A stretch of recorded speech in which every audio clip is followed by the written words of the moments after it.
Assalamualaikum warahmatullahi wabarakatuh. Saya Wiyadara Nurdadila dengan NIM 857408892.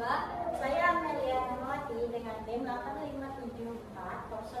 857403317. Saya Elisa dengan NIM 854032338. Saya Syifa Fauzi dengan NIM 877655905.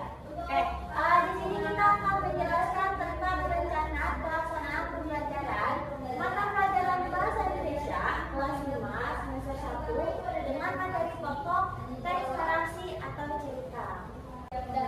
Dan di sini ada tujuan pembelajaran. Nah, tujuan pembelajaran itu mengidentifikasi unsur-unsur teks narasi, tokoh, alur, amanat dari teks yang dibaca. Adapun memahami isi dan pesan moral teks narasi secara tepat. Yang ketiga, menyusun kerangka cerita narasi secara runtut.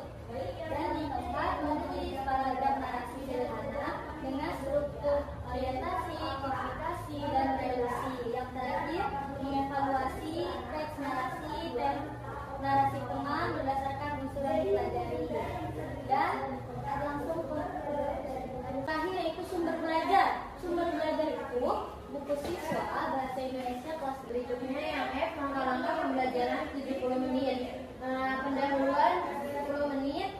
Yang pertama, guru membuka pelajaran dengan salam, doa, dan memeriksa kehadiran siswa. Yang kedua, persepsi. Guru bertanya, pernahkah kalian membaca cerita? Cerita apa yang paling kalian suka? Lalu yang ketiga, motivasi. Guru menampilkan sampul buku cerita menarik dan menyampaikan tujuan pembelajaran hari ini. Keempat, guru menjelaskan alur kegiatan pembelajaran yang akan dilaksanakan.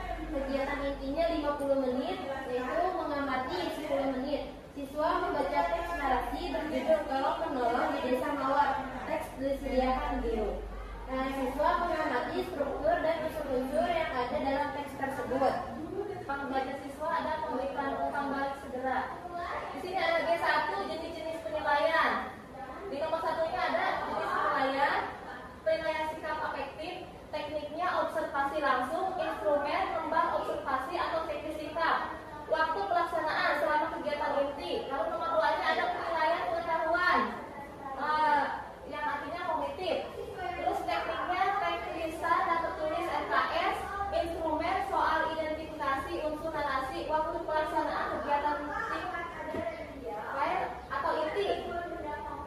Nomor 3-nya jenis penilaian keterampilan psikomotor. Tekniknya untuk unjuk kerja menulis, instrumen rubrik penilaian menulis narasi, waktu pelaksanaan kegiatan menulis dan presentasi.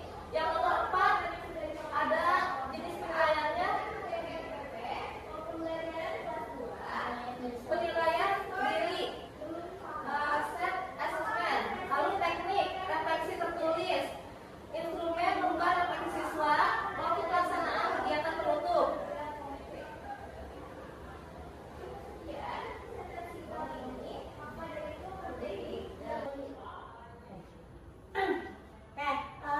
Yang K, ada analisis hasil penelitian. Penilaian. K1, rekap nilai kelas atau template. Nah, contohnya ini ada di bawah. T, tuntas. TTE, tidak tuntas. NA, nilai pengetahuan dan nilai keterampilan dan nilai sikap. Oke, untuk nilai tuntas itu kurang lebih 70 nilainya. Tidak tuntas lebih 70. Nilai pengetahuan dikali 40%, nilai keterampilan dikali 40% dan ditambah nilai sikap dikali 20%. Nah, ada analisis yang H, ada analisis per aspek penilaian. Yang pertama, ada aspek penilaian sikap, identifikasi unsur narasi atau LKS, keterampilan menulis narasi, nilai akhir keseluruhan, ada nilai rata-ratanya. Nilai rata-rata kelas, nilai tertinggi dan nilai terendah. Itu ada selanjutnya Tindak lanjut hasil analisis. Ada tuntas dan nilai kurang lebih 85. Itu bisa dibilang pengayaan, ada bentuk-bentuk tindak lanjutan dan materi kegiatannya.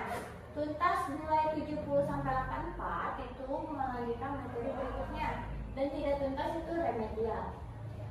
Oke, cukup sekian yang sudah kita sampaikan. Kurang lebihnya mohon maaf.